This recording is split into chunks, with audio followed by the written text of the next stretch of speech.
అన్నాడు. టాకీ లేదు, టుకీ లేదు, ఇప్పటిదాకా ఏది దిక్కులేదు. ఒక్కల కన్నా ఇక్కడ మొత్తం కొడంగల్లా రైతు బంధు పైసలు పడ్డోళ్ళు ఒకసారి శైలా పట్టురి. రైతు బంధు పైసలు పడ్డాయా? ఒకసారి పడనోళ్ళు శైలా పట్టండి. ఒక్కసారి వెనకకు తిప్పండి అమ్మ, కెమెరాలు వెనకకు తిప్పండి దయచేసి. జర మంచిగా శైలా పట్టురి. కెమెరాలు తిప్పురి తమ్మి. రైతు బంధు రానోళ్ళు చెయ్యూపురి అడ్డంకి ఇట్లా రాలేదు రాలేదు రాలేదు రాలేదు అని.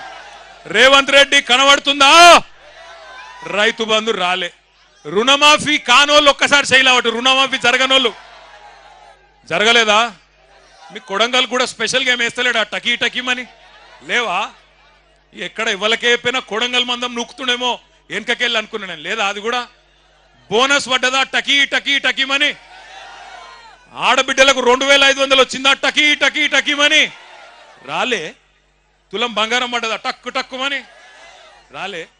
స్కూటీలు వచ్చినాయా చెల్లె నీకు? స్కూటీలు రాలే.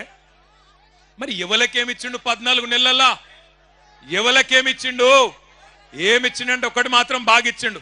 అల్లునికి కట్నం కింద లగచర్ల భూములు, అక్కింపేట భూములు ఇచ్చినందుకు మాత్రం సూటి పెట్టిండు.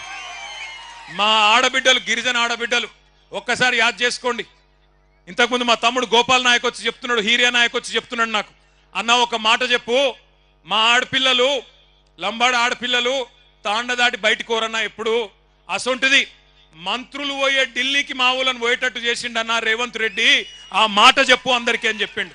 ఒక్కసారి యాద్ చేసుకోండి ఏం జరిగింది.